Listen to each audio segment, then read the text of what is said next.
This video is brought to you by True Tales of Buried Treasure, the largest collection of old treasure magazines in the West. On our website, you can search for individual treasure stories by region, or buy our original magazines themselves. To pay us a visit, please click on the link in the description. Enjoy. Some important and valuable treasures in California have yet to come to light, and one of the largest waiting to be found is that left by Tom Bell, the enigmatic Robin Hood-like figure who became the most feared highwayman of the 1850s.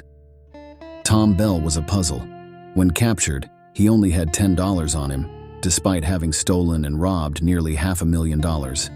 His crimes were assisted by a gang of ruthless cutthroats, most of whom wasted their shares of the ill-gotten wealth on women and whiskey. But not Tom Bell. Unlike his companions, he hoarded most of his stolen fortune, and none of his reportedly buried treasure has ever been found to this day. Bell's story began around 1847 when he left his hometown of Rome, Tennessee, to fight in the Mexican War under Colonel Cheatham's Tennessee Volunteers. After the war ended, he was drawn to California by the news of gold discovered at Sutter's Mill near Coloma. Arriving in San Francisco barely out of his teens, Bell claimed to be a doctor of medicine named Thomas J. Hodges. With about a year's experience as a field orderly during the war, he had developed enough medical knowledge to extract bullets from wounds and treat injuries. Though much too young to hold a medical degree, San Francisco accepted him as a doctor. Carrying a medical bag, and often guns, he wandered the city. However, Bell's interest in medicine quickly waned. Instead, he turned to gambling and possibly even pimping to survive. Women were captivated by his charm, and with good reason. He was over 6 feet tall and strikingly handsome. His looks, however, were marred by a jealous girlfriend who, in a fit of rage, swung a shovel at him, smashing his face so severely that his once handsome smile twisted into a sinister leer. The scars from his crushed nose and split skin were so horrifying that some women fainted at the sight of him. Now desperate and rejected by society, Bell could no longer rely on gambling or charming others. However, he refused to labor as a miner, harboring disdain for manual work. Instead, he resorted to crime, robbing a tavern's till. He was caught and imprisoned on Angel Island, as San Quentin Prison had not yet been built. The warden, Jack Hayes, recorded his name as Tom Bell, an alias that Hodges himself came to prefer. In prison, Bell shared a cell with an experienced thief named Gristy, who was serving 10 years for a robbery in Placer County.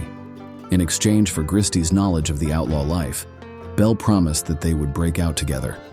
Bell taught Gristy how to fake severe cramps to convince the guards he had dysentery, and when the guards let them off the island, the two escaped and vanished into San Francisco. After their escape, Bell built up a gang specializing in small holdups throughout the San Joaquin Valley. His crew included notorious figures like Ned Connor, Jim Smith, Bob Carr, and a dangerous man known as Monty Jack, whose real name was Montague Lyon. Together, they expanded their operations. Working in shifts, Bell's gang bewildered lawmen and settlers by committing multiple robberies at nearly the same time. While some gang members raided a ranch house in the Mother Lode of Placer County near Auburn, others were robbing travelers near Nevada City or Grass Valley. One of Bell's favorite hideouts was the Mountaineer House, located between Folsom and Auburn, managed by an ex-convict named Tack Phillips. Bell would often flee to the Mountaineer House after a robbery, successfully confusing the authorities. Though deputies often suspected him, they rarely managed to catch him. It is believed that much of Tom Bell's fortune remains hidden around the Mountaineer House. But he concealed his treasure so skillfully that not even Phillips, the man managing the inn, knew where to look. The Mountaineer House has long since faded into oblivion, and its location may now lie beneath the waters of Folsom Lake, which formed when Folsom Dam was constructed in 1955. However, a careful study of the Sacramento Union, the Auburn Journal, Bancroft's History of California, and the History of Nevada and Yuba counties during the 1850s offers intriguing clues about where some of Tom Bell's hidden loot might still be concealed. These documents can be found at the California State Library in Sacramento, the Bancroft Library in Berkeley, and other major libraries throughout California and the western states. One thing that could be said about Tom Bell: he was a hoarder, not a spender. Though occasionally generous, even giving coins to the poor a few times, which earned him the underserved title of a Robin Hood-like character, he mostly clung tightly to his ill-gotten gains. He preferred to hide the bulk of his earnings from robberies rather than squander them. When Bell and his gang completed a holdup, he would divide the loot as soon as they could meet at a designated rendezvous point. He robbed numerous stagecoaches around Volcanoville, Placerville, and at French Corral. But after lawmen caught on to his methods, Bell abandoned the Mountaineer House and moved to the Western Exchange Hotel along the old Sacramento, Nevada City Road, which is now State Route 49, northeast of its junction with Interstate 80. The hotel was a key stop for stagecoaches, allowing Bell to gather useful information about stage schedules and wealthy passengers. During his time at the Western Exchange Hotel, he grew even richer as one robbery followed another. With each successful theft, Bell grew bolder and more ruthless. At one point, a posse was formed by men from Placer and Nevada counties, determined to capture him. They nearly succeeded after Bell brazenly robbed the general store on the outskirts of Silver City. During the heist, he took $70 from the store while also robbing several stagecoach passengers sleeping outside due to the town's overcrowded lodgings. When a few guests tried to resist, Bell struck them, leaving several with split scalps. Showing his twisted sense of humor and his fraudulent claim of being a doctor, he even applied compresses to their wounds before making his escape. As he fled, Bell barely managed to evade a group of men drawn to the scene by gunshots from the Grizzly House. Among the victims was a woman named Elizabeth Hood, who had been traveling with her 14-year-old daughter Sarah, a buxom girl who craved adventure and the thrill of danger. For weeks, Bell continued to use the Western Exchange Hotel as a base to gather information. However, when the law got too close, he chose to hide out in a secluded area near the town of Snyder. According to Mrs. Elizabeth Hood, who was later arrested, one of Bell's preferred hideouts was a cave somewhere in the Mother Lode region. Though she didn't know its exact location, some believe it could have been Mercer Caverns near Murphy's or Moaning Cave about 4 miles south of Vallecito.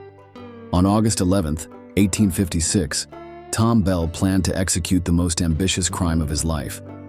He intended it to be the grand finale, one last daring heist that would surpass all his previous exploits. Unbeknownst to his gang members, Bell had already decided it would be his last job. His crew had grown too large and unruly, with some demanding bigger cuts of the spoils. Worse yet, the law was closing in on him, and he feared that the substantial reward on his head might tempt one of his own men to betray him. What Bell truly desired was one enormous score that would set him up for life.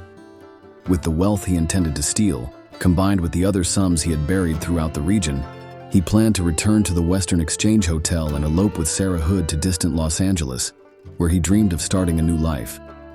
Thus we come to the 6-horse stage traveling from Camptonville to Marysville, moving along the winding road crowded with passengers. Among them was an extra man riding shotgun beside driver John Gear, a sharpshooting lawman named Dobson, who had been sworn in at Camptonville to protect the stage with his life. The reason for Dobson's presence was a chest containing over $100,000 in coins and bills on board, one of the largest shipments of its kind ever carried by a stagecoach, destined for a Marysville bank. Unbeknownst to Bell, the Langton Express Company, experienced in handling money shipments, had been tipped off that he might attempt a daring robbery. The ambush took place a few miles outside Marysville, where the twisting road descended from the hills to the valley. Bell had 6 men with him. In the ensuing gunfight, Dobson proved his heroism by standing up as Bell emerged from the bushes to seize the lead team's reins, immediately opening fire. At least 2 of Bell's men fell from Dobson's deadly aim, but passengers were also caught in the crossfire. One woman, Mrs. Tillman, was killed instantly when a bullet from Bell's gun struck her in the forehead. Despite Bell's attempt, he failed to secure the $100,000.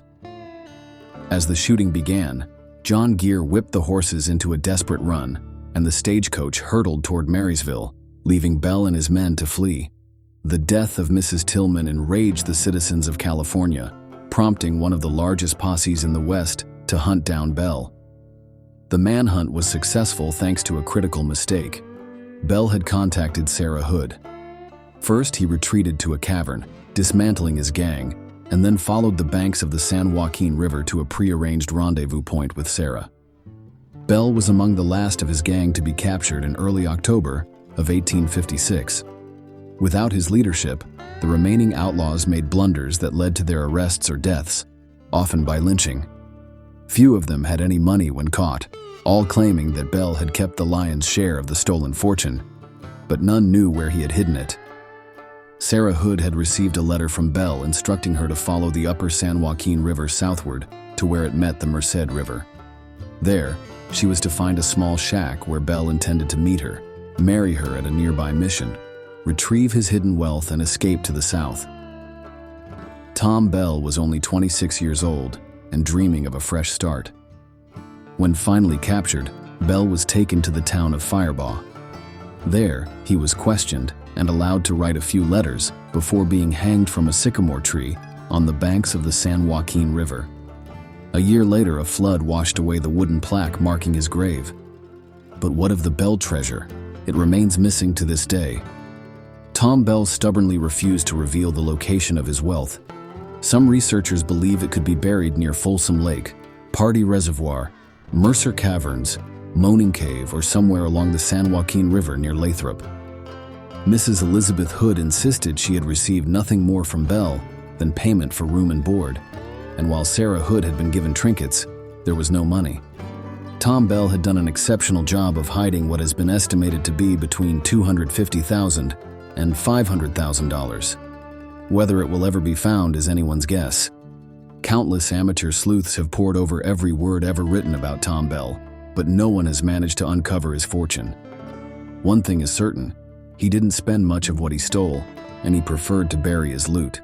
That's a well-known fact, but finding the lost treasure of Tom Bell remains as elusive as the man himself. Thanks for watching. If you'd like to read the original article or purchase the magazine from which it was taken, please check out our website, truetalesofburiedtreasure.com.